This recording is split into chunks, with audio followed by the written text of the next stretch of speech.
Good morning, students. Today we'll study about the civil war in Russia. As the Bolshevik ordered the land redistribution, the Russian army, there were many soldiers who were peasants, basically peasants. They wish to go home because what they feel that we are going to get land as government is redistributing the land, and we'll get all the benefits as farmer. So they started leaving army and they started going home to work as laborers. Non-Bolshevik socialist, liberals and supporters of autocracy condemned the Bolshevik uprising. This uprising and this redistribution of land was opposed by all other political leaders, let it be the liberals, the supporter of autocracy, the non-Bolshevik socialists. Everyone opposed this. Their leaders moved to South Russia and organized troops to fight the Bolsheviks, which were called the Reds because they used to wear red cloth. During 1918 and 19, the Greens, the socialist revolutionaries, were called the Greens, and the pro-Tsarians, the conservatives, they were called the Whites.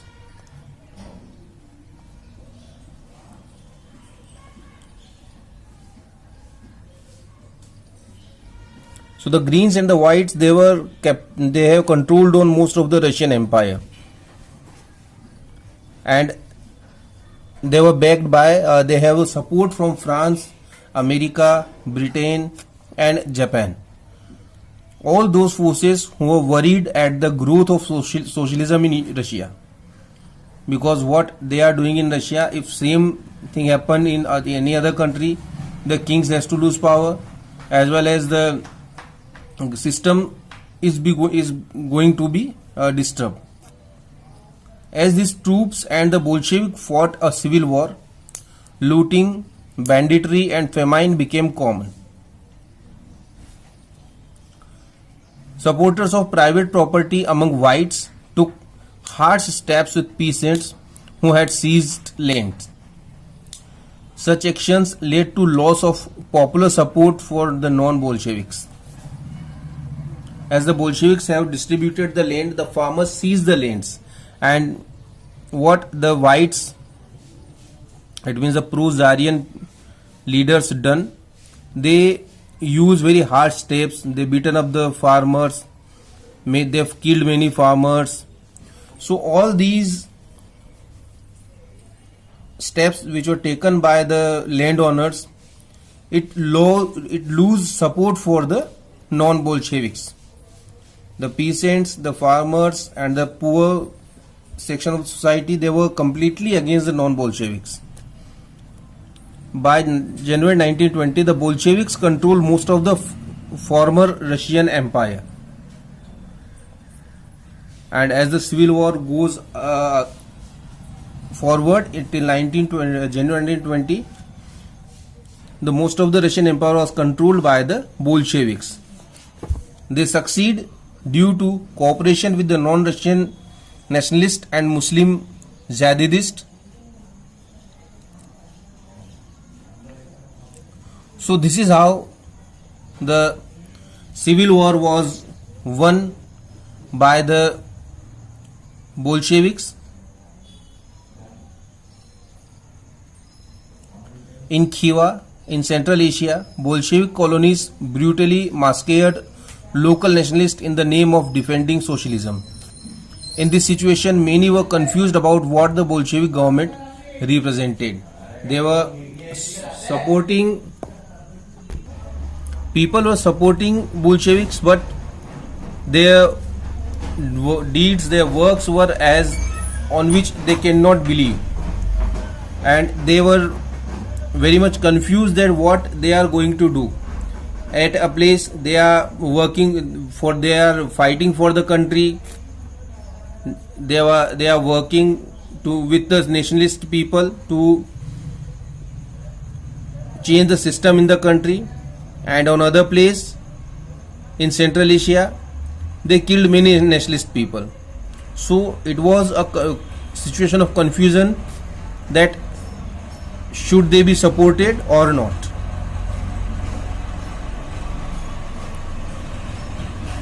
Partly to remedy this, most non-Russian nationalists were given political autonomy in the Soviet Union, USSR. Now they formed the state in December 1922. The Bolsheviks, they controlled most of the area of Russian Empire, and they declared that as the country named Soviet Union, USSR, United States of Soviet Russia, which is called Soviet Union. Soviet, we all know, that is the People's Assembly, which were organized in different parts of Russia. So the United States of all those Soviet unions in Russian Empire, that is called the USSR or the Soviet Union in short.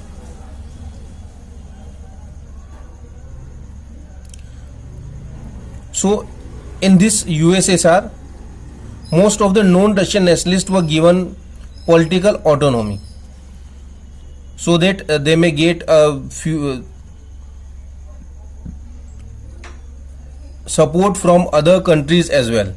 But since this was combined with the unpopular political policies that the Bolshevik forced the local government to follow, like the harsh discouragement of nomadism, attempt to win over different nationalists were only partly successful. So their policies were not very much successful because those were the very much unpopular policy.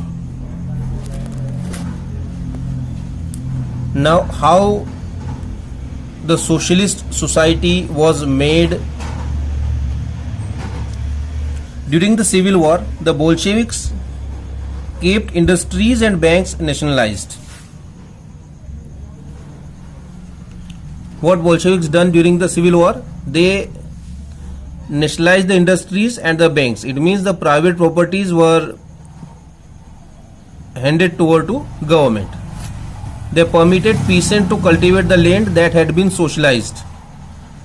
Bolsheviks used confiscated land to demonstrate what collective work could be. They asked people to cultivate socially,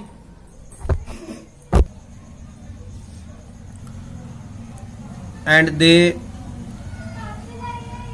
asked people to work in a social system so that they can prove and they can demonstrate the power of socialism to the world.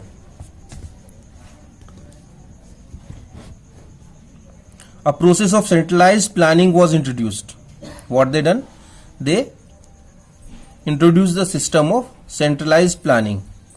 Officials assessed how the economy could work and set targets for the 5-year period. On this basis, they made the 5-year plans.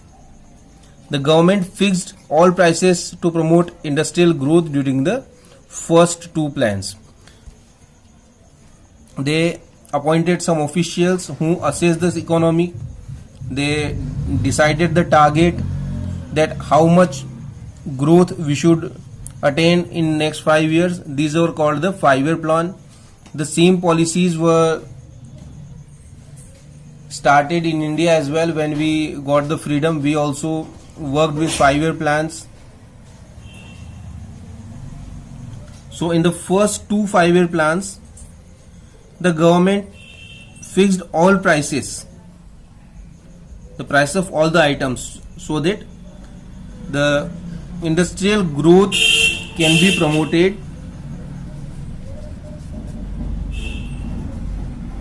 These were 1927 to 32 and 33 to 38. Centralized planning led to economic growth. In these first 2 plans, the economic growth go up high. Industrial production increased.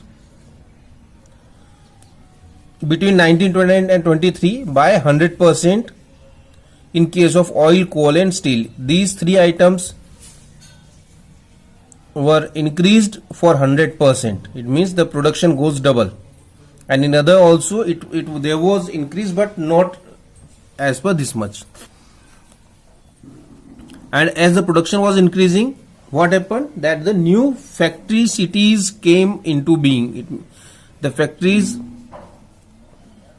they spread into new cities as well. However, rapid construction led to poor working conditions, as they are having the construction work going on a very large scale, and they had targets to finish the work very quickly.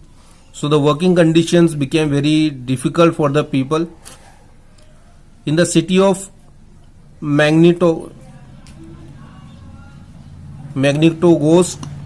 the construction of steel plant was achieved in 3 years. Workers lived hard lives and result was 550 stoppages of work in the first year alone. Just like they go get a contract to make a steel plant in Magnitogorsk city.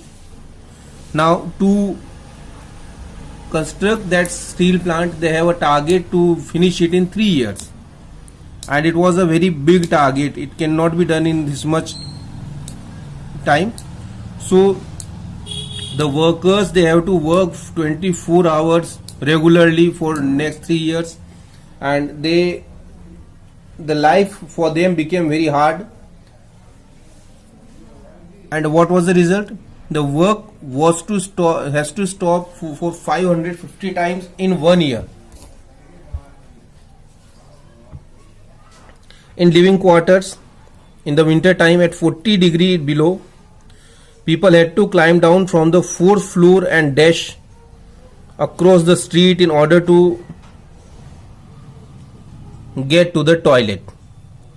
And the living was this much low that they have a very severe cold there. The temperature goes down to minus 40 degree. So in that much temperature, they need to come down 4th floor down to go to the toilet. They don't have toilet in their home, so they need to come there on the ground floor. If they are living on the 4th floor, they need to come down to the ground floor for the toilet. An extended schooling system developed, and arrangements were made for factory workers and peasants to enter universities. Creches were established in factories for the children of women workers. Now, extended schooling system, it means the people who have left the school and started working as factory workers, for them schooling system was introduced, and they were allowed to go to the universities as well. Creches were made so that the women workers, they need not to stay at home, they can go to the work as well. Cheap public health care was provided so that people can not need to spend much amount on health care as well. Modern living quarters were set up for workers. The effect of all this was uneven, though, since government resources were limited.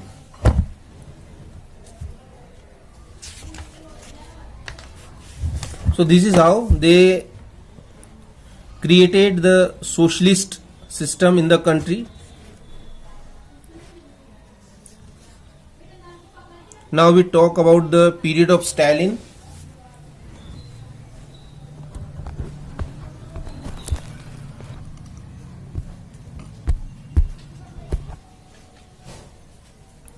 The period of the early planned economy was linked to disasters of collectivism of agriculture.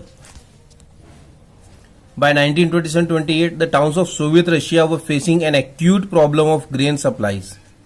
the government fixed prices at which grain must be sold, but the peasant refused to sell their grain to government buyers at these prices. Everything was going on good till 1928, but in 1928 the Soviet Russia started facing problems about grain supplies, because what government fixed the prices of grain so that it is available to everyone and the peasants also get good prices, but the peasant refused to sell goods on the prices fixed by the government. Stalin was the leader of Bolsheviks after the death of Lenin. Introduced firm emergency measures. What he done? He introduced emergency in the country. He believed that rich peasants and traders in the countryside were holding stocks in the hope of higher prices.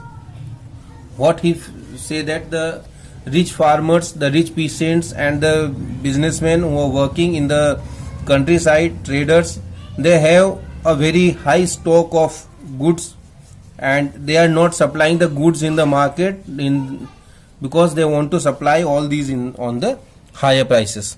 Speculations had to be stopped and supplies confiscated. And what he say that we should stop speculation and we should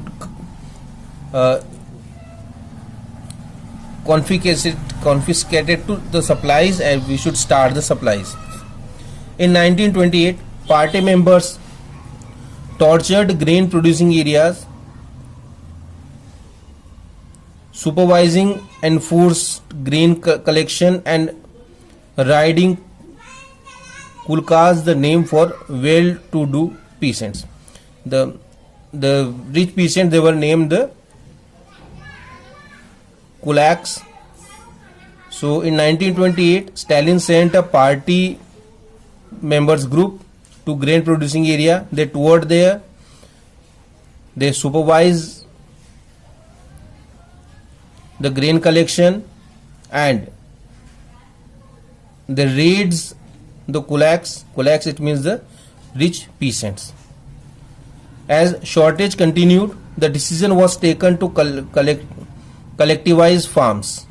What government done? As the shortage was increasing, the government taken a decision to collectivize the farms. It means the farms will be cultivated collectively. It will not be there. That will not be in anyone's hand. It was argued that grain shortage were partly due to the small size of holdings. So when we have the bigger holding, then we can produce more. After 1917, land had been given over to peasant. Why these small holdings was there? Because the land was distributed to the people,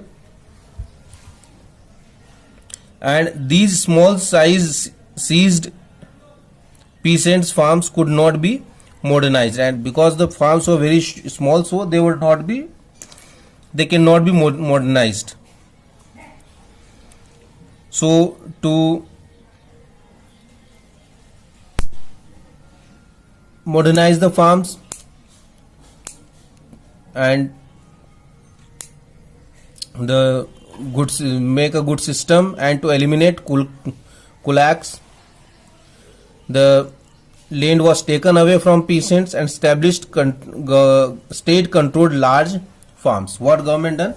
Government seized the land took over the land from the peasants, and they established the state controlled large farms, and everyone has to work on those farms only. What followed was Stalin's collectivization of program. From 1929, the party forced all peasants to cultivate in collective farm. What they said? That everyone should work at the collective farm only. The bulk of the land implement were transferred to the ownership of collective farms. All the lands were collected by the government, seized by the government, and whosoever was opposing were either deported to other country or exiled. So there was no resistance in the country for the works what Stalin do. And for some people, cultivators, the Stalin government allowed them to work as independent cultivator, but these cultivators were treated unsympathetically. It means that they need to touch the target at any cost, otherwise they were taken a very bad treatment from the government. In spite of collectivization of production, production did not increase immediately. In fact, the bad harvest of 1930-33 led one of the most devastating famines in Soviet Russia, when over 4 million died. So all these steps did not increase the production immediately. It took time, and as the collectivization of farming were going down there, the bad harvest of 1930-33 made it very severe condition for the Russia, and about 4 million people died in Russia at that time.